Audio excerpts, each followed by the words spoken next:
Luar biasa, saya tidak nyangka bisa ada di sini, tapi saya sangat cinta di tempat ini. Dari sini saya melihat kuasa Tuhan terus bekerja sampai hari ini. Dari tempat ini saya melihat bahwa Tuhan tidak pernah berhenti melakukan pekerjaannya atas hidup kita. Tuhan tidak pernah menyelesaikan segala sesuatu sebelum kita menikmati semua kebaikannya. Haleluya. Amin. Tuhan itu luar biasa.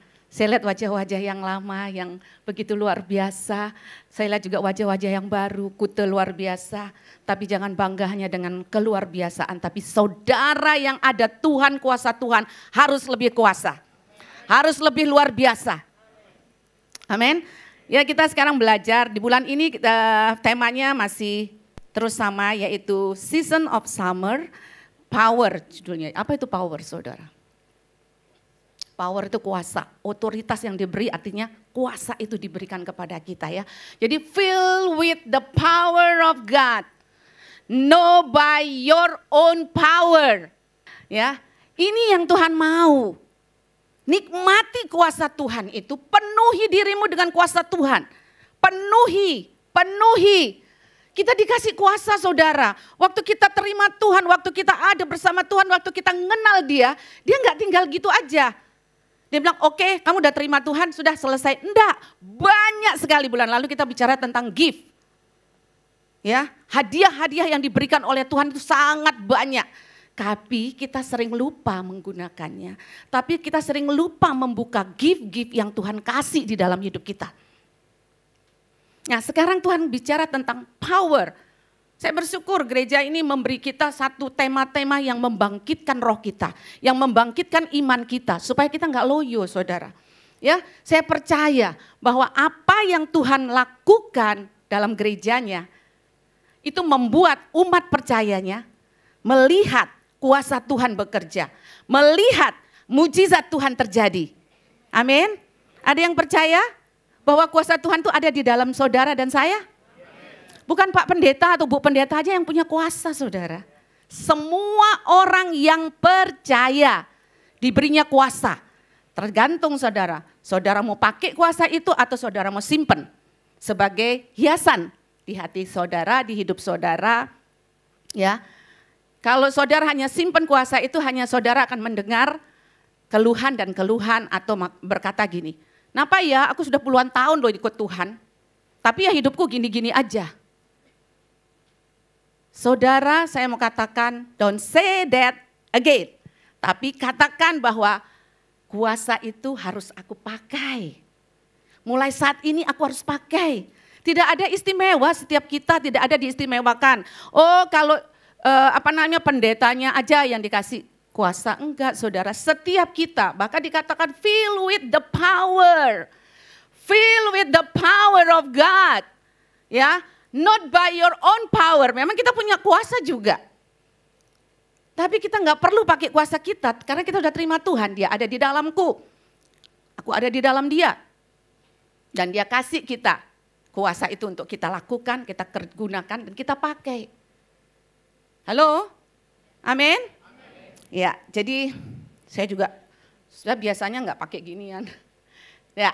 Nah, kemerdekaan yang dikatakan di sini kemerdekaan dalam kebenaran bukan tipu muslihat. Nah, kuasa yang diberikan sama Tuhan itu kuasa memberikan kita kemerdekaan. Tadinya kita terbelenggu. Kita sebentar lagi merayakan apa saudara?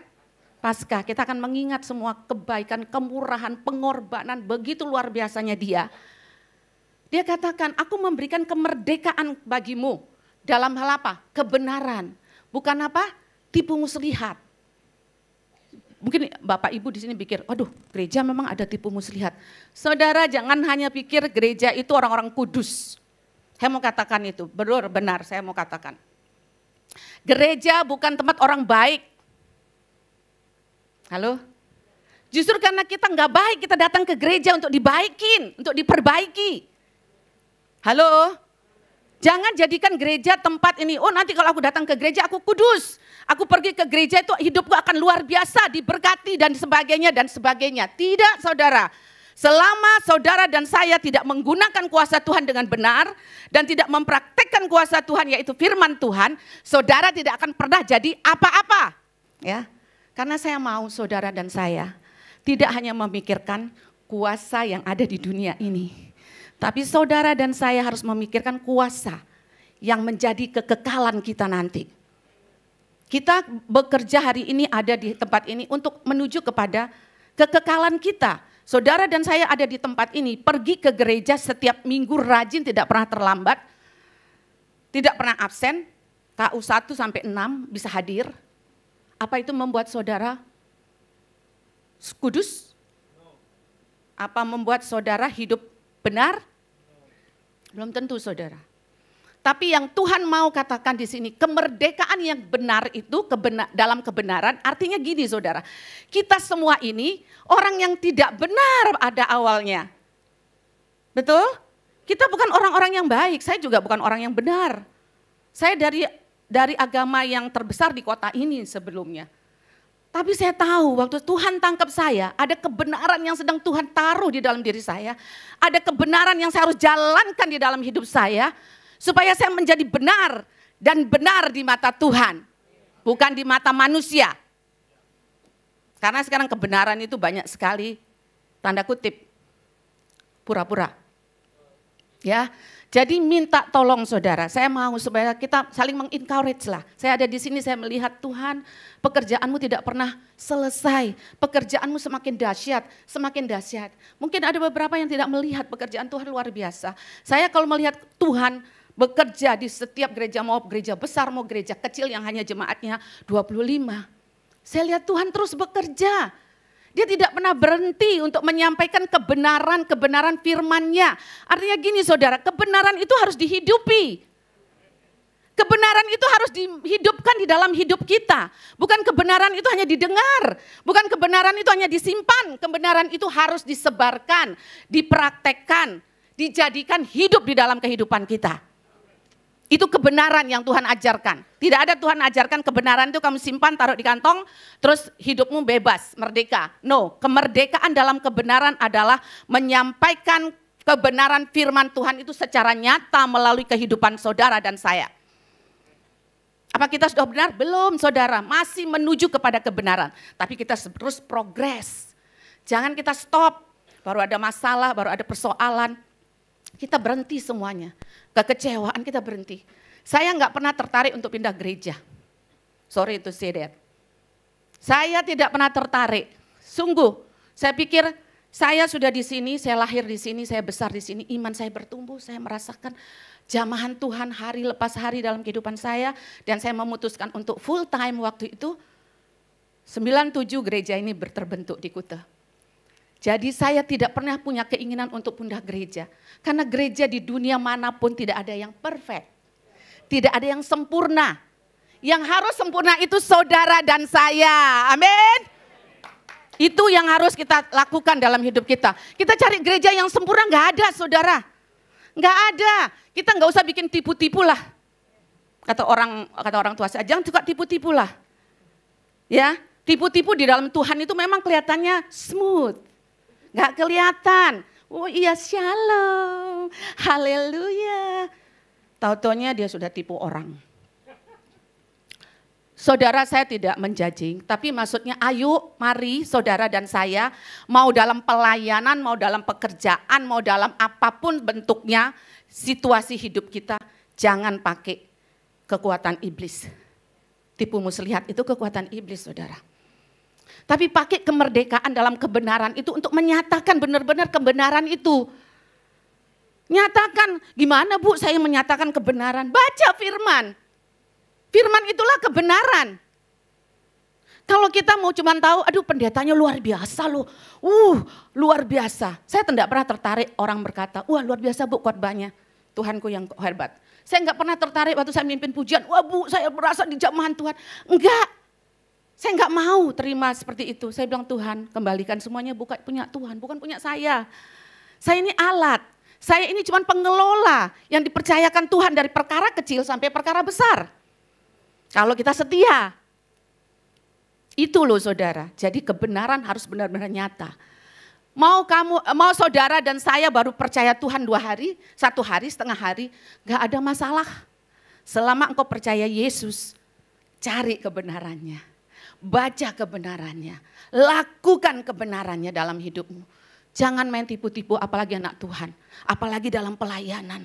Jangan saudara, Tuhan itu tidak pernah mengingkari janjinya. Apa yang kau tabur akan engkau, itu saudara harus ingat. Ya, ingat selalu. Jangan sekali-sekali ya. Dalam Matius 5 ayat 8 dikatakan, karena itu haruslah kamu sempurna sama seperti Bapamu yang di surga adalah. Loh, saya kan manusia, Bu. Masih daging hidupnya. Hei, semua orang tahu kita masih daging. Kalau sudah roh kita nggak kelihatan. Betul nggak? Tapi jangan selalu perkatakan bahwa aku masih daging. Setiap kali kita buat salah, kita setiap buat dosa, aku kan juga masih daging. Kedaginganmu masih kuat. Lah untuk apa? Percaya Yesus, terima kuasa Tuhan, tapi kita masih pakai semua atribut kita yang lama. Untuk apa saudara? Untuk apa saudara? Saudara kan sedang menuju kepada kekekalan. Kekekalan itu membutuhkan tindakan. Kalau kekekalan tidak mau bertindak, umpamanya berbuat dosa, berbuat apa, tetap aja marah seenaknya, punya jabatan, wah seenaknya mengatur orang, seenaknya menyuruh-nyuruh orang. Saudara, we are the kingdom of God. Saya paling senang kalau dengar, we are the family of God, we are the kingdom of God. Tapi saudara, kelakuan gak berseperti anak kerajaan. Please saudara. Kita ini semua anak-anak kerajaan. Ayo, apa yang tidak benar, apa yang belum kau ngerti tentang kebenaran, cari, baca. Cari saudara, jangan mau lepas dari itu. Karena keselamatanmu jangan kau sia-siakan. Pakai keselamatanmu untuk membuat engkau bertumbuh di dalam iman, di dalam kesempurnaan yang Tuhan mau. Amin. Dikatakan Bapamu yang di surga adalah sempurna. Kita semuanya mau pergi ke surga enggak saudara? Mau ketemu Bapak yang sempurna, kita nggak sempurna, apa bisa? Ayo saudara ya, ayo. Kita harus benar-benar mengerti kebenaran Tuhan. Ya, jadi benar-benar saya senang sekali ayat ini juga menjadi kekuatan saya senantiasa. Jadi berikutnya dikatakan, kemerdekaan dalam pengampunan. Yang kita harus berani lakukan adalah kebenaran kita saksikan. Kesaksian yang luar biasa. Sekarang orang butuh macam-macam kejadian dalam hidup mereka. Mereka butuh pertolongan, yaitu firman Tuhan. Orang begitu buka medsos kita atau FB kita, wow, strong faith. Gitu katanya, strong faith. Dia langsung terjangkau hatinya. Nah Matius 6 ayat 12-14 katakan, dan ampuni nih kalau saudara ingat ini doa Bapa kami ya. Dan ampunilah kami yang akan kesalahan kami seperti kami juga mengampuni orang yang bersalah kepada kami. Mengampuni orang yang bersalah, tapi kita enggak. Rajin ke gereja, rajin pelayanan, rajin bersaksi, rajin kasih persembahan. Mengampuninya saya sudah mengampuni, tapi kalau saya lihat mukanya, saya tidak mau. Itu bukan mengampuni saudara. Mengampuni itu seperti Tuhan Yesus. Dia enggak lihat kita siapa, sejelek apa kita, seburuk apa kita, semunafiknya apa kita waktu itu. Tapi Tuhan katakan, datanglah kepadaku. Aku akan memberikan kelegaan kepadamu. Jadilah seperti Tuhan, katanya sama seperti Tuhan. Kelakuannya harusnya anak-anak Tuhan. Ada banyak orang mengaku anak Tuhan, tapi kelakuannya bukan anak Tuhan. Makanya itu kadang-kadang kita sering jadi kecewa, jadi patah semangat. Tadi pagi saya berbicara tentang kuasa itu ada di dalam kita. Tapi saya percaya bahwa kekuatan itu Tuhan kasih. Semuanya sudah Tuhan sediakan. Kuasa Roh Kudus, bahkan semua kuasa darahnya. Kuasa semua mujizat dia kasih buat kita. Enggak ada, jangan jadi Kristen follower gitu loh. Sekarang banyak memang follower di medsos. Followernya banyak sekali, jutaan-jutaan gitu. Tapi kita jangan jadi Kristen follower. Jadilah Kristen apa? Kristen pelaku firman. Di sini dikatakan kita juga harus mengampuni. Ampuni itu ampuni secara tulus, selesai. Saya ngerti, kita harus menata hati, kata orang. Saya bisa mengampuni dia, tapi tunggu deh, saya masih menata hati. Ya elah. Tuhan juga kalau bilang gini, oke Dayu, saya akan mengampuni kami. Tunggu, saya menata hati dulu. Kira-kira saya jadi apa? Jangan saudara, sedikit-dikit, ntar deh, gue maafin kok, gue maafin. Tapi jangan ketemu dia di gereja, gue gak mau lihat mukanya. Lah, pengampunan dari mana itu? Hah? Jangan saudara ya, jangan. Jangan menyimpan kepahitan apapun. Saudara siap-siap, kita gak tahu. Dalam hitungan detik, Tuhan datang kita gak tahu. Tapi waktu dia datang kita udah ready or not. Lepaskan pengampunan, lepaskan kasih sayang, lepaskan semua. Saya dulu juga orangnya keras, tanya ada beberapa yang tahu saya sini. Sampai ada yang bilang gini, kalau Bu Dayu udah lewat, hadiratnya. Saya bukannya keras apa, maksudnya saya prinsip orangnya. Prinsip sesuatu yang benar saya akan katakan benar. Tapi saya sekarang udah agak jinak. Sudah lembut. Ya, jadi benar-benar pengampunan itu secara totally kita berikan total, ampuni. Jangan pakai tunggu dulu, saya belum bisa. Saudara kalau kita bayangin, kita di hadapan Tuhan Tuhan bilang, tunggu dulu deh. Kalau yang si Pak Jim ini belum sempat, aku mau mengampuni dia karena masih begini. Tunggu dulu, tak perbaiki hatiku dulu, bisa enggak? Kira-kira duluan kita kayak apa saudara? Kalau Tuhan kita kayak gitu, enggak, dia Tuhan kita yang luar biasa. Dia Tuhan yang sangat-sangat mengasihi kita. Kita selalu mencari kasih sayang yang nyata kelihatan. Ibu tuh luar biasa, ibu tuh cantik, ibu tuh wah masih muda Bu, wajahnya kok awet muda. Langsung berbunga-bunga dan mekar, itu yang kita senang. Tapi kita nggak pernah mau senang waktu kita datang sama Tuhan, Tuhan aku mengampuni orang itu, mengasihi dia, melepas pengampunan. Jangan perkara-perkara kecil, apalagi di dalam pelayanan, no way. Saudara tahu apa akibatnya. Melayani Tuhan tapi tidak mau mengampuni. Saudara nggak pernah terima mujizat. Saudara nggak pernah melihat berkat. Berkatnya cuman sebentar hilang. Kalau saudara mulai kemurahan Tuhan, lakukan pengampunan yang totally. Dan berikutnya dikatakan, karena jika kamu mengampuni kesalahan orang lain, Bapamu yang di surga akan mengampunimu. Simple saudara. Simple. Kalau kita mau, cuman kadang ego kita, karena jiwa kita ini penuh dengan sampah, roh kita itu sudah di hati Tuhan, di tangan Tuhan. Jiwa kita ini yang harus terus bergolak, dan pikiran kita. Itu yang kita selalu pertahankan. Yang kita harus pertahankan kasih. Kasih itu rubahlah semuanya. Saudara, sampai kapan saudara mau mempertahankan kehidupan saudara yang tidak penuh dengan kasih? Allah kita kasih. Kita selalu bilang Allah itu kasih. Allah itu kasih. Tapi kita, enggak kau deh kapan aku punya kasih. Enggak bisa saudara ya. Jadi kita harus benar-benar. Jangan menyimpan kepahitan. Sebentar lagi Tuhan kita datang loh. Jangan mau lama-lama. Saudara semua akan terlihat semuanya. Kapan kita mau berubah dengan hati kita yang keras? Kapan kita mau berubah dengan ego kita yang keras? Kapan kita mau berubah dengan watak kita yang keras? Nggak ada waktunya kalau kita mau terus nanti. Sekarang saatnya, waktunya sekarang. Saudara semua ini saya sampaikan memang kayaknya ada cuman gini-gini nih. PowerPoint-nya biasa-biasa aja. No, memang saya tahu ini saya biasa-biasa. Yang ini yang saya bisa sampaikan apa yang Tuhan ajarkan dalam hidup saya. Apa yang Tuhan praktekkan dalam hidup saya. Apa yang saya rasakan dalam hidup saya.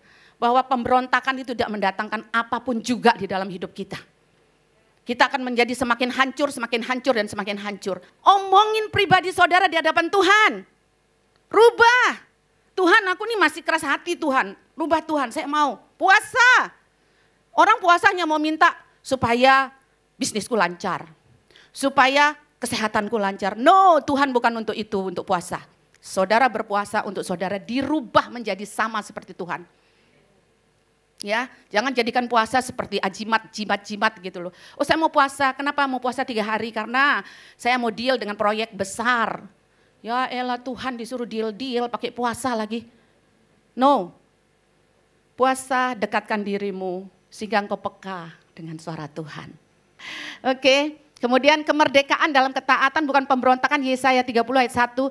Celakalah anak-anak pemberontak.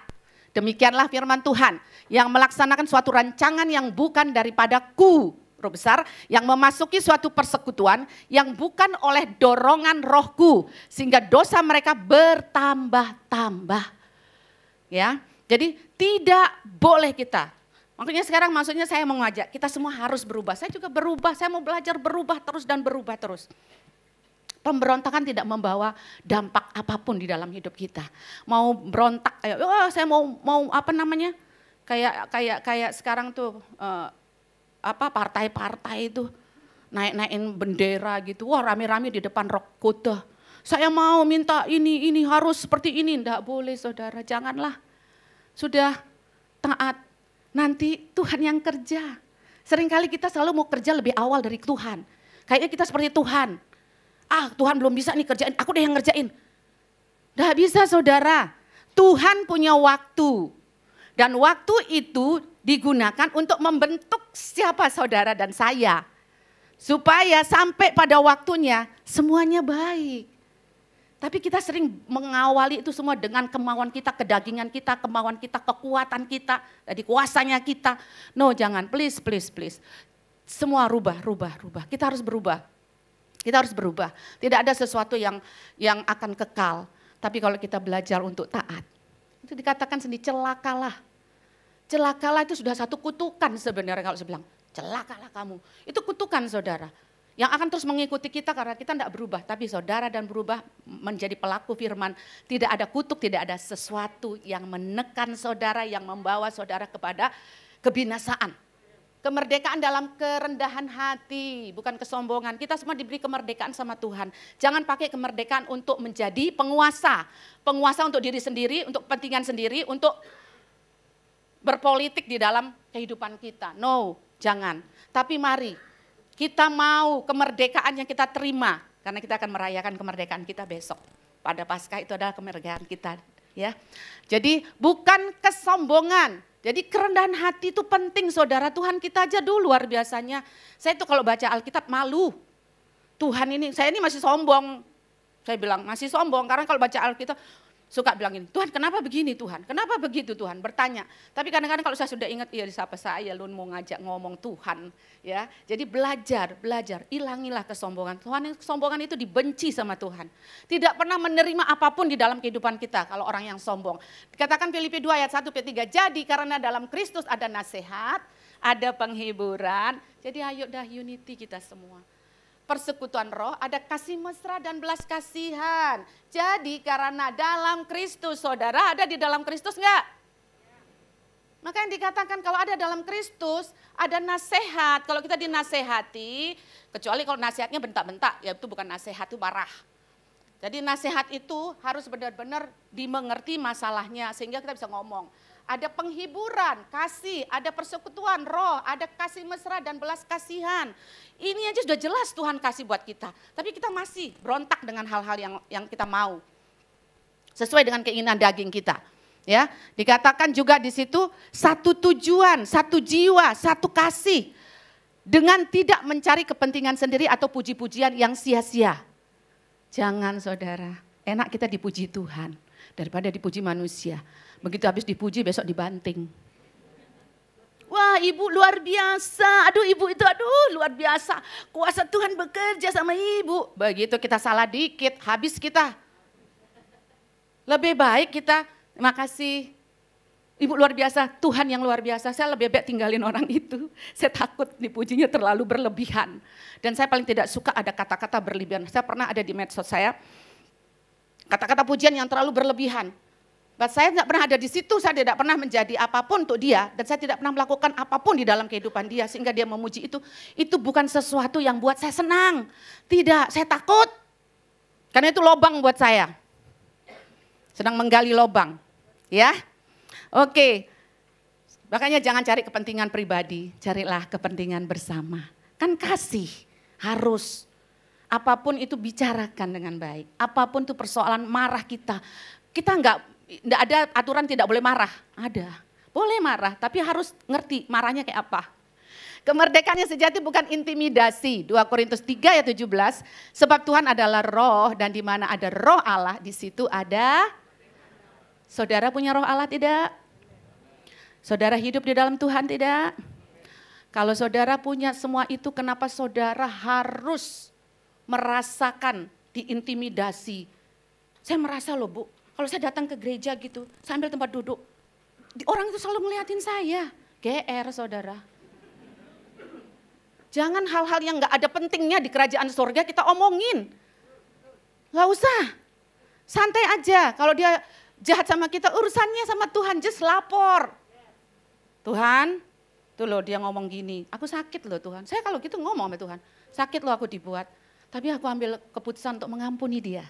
Aku lepaskan pengampunan, aku ampuni dia, aku bebas, aku merdeka. Itu saudara, jangan sedikit-sedikit ditegur. Saudara di dalam gereja, ini kingdom. Saudara harus ngerti artinya kingdom. Kingdom itu adalah keluarga kerajaan. Kalau ada yang negur, kalau ada yang nasihati, kalau ada yang memberi pengarahan, terima dulu. Tapi janganlah kita juga sebagai pemimpin atau apapun kita jabatan kita dalam gereja seenak hati. Jangan. Kasihilah, dia punya talenta, dia punya kemampuan, dia punya kesempatan.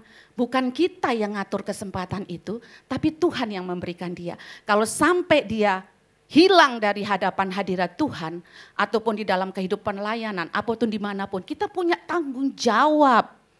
Saudara dan saya bertanggung jawab besar. Ya, hiduplah sebagai orang merdeka dan bukan seperti mereka yang menyalahgunakan kemerdekaan.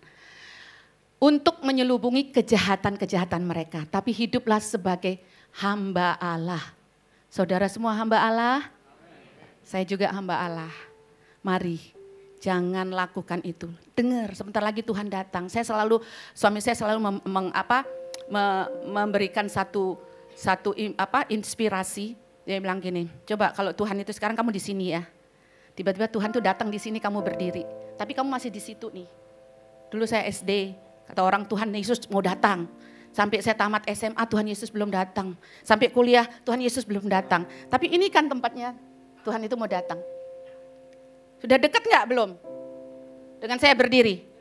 Dekat saudara. Kita selalu gaya-gaya mana Tuhan Yesus datang. Buktinya dari sekolah minggu sampai sekarang sampai tua saya mana Tuhan Yesus datang.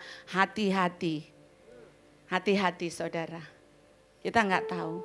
Ready or not ready. Jesus is coming. Amin. Siapkan dirimu. Siapkan. Jangan pakai kemerdekaan yang Tuhan berikan buat kita untuk mau jadi sewena-wena, sak mau dewe. Jangan.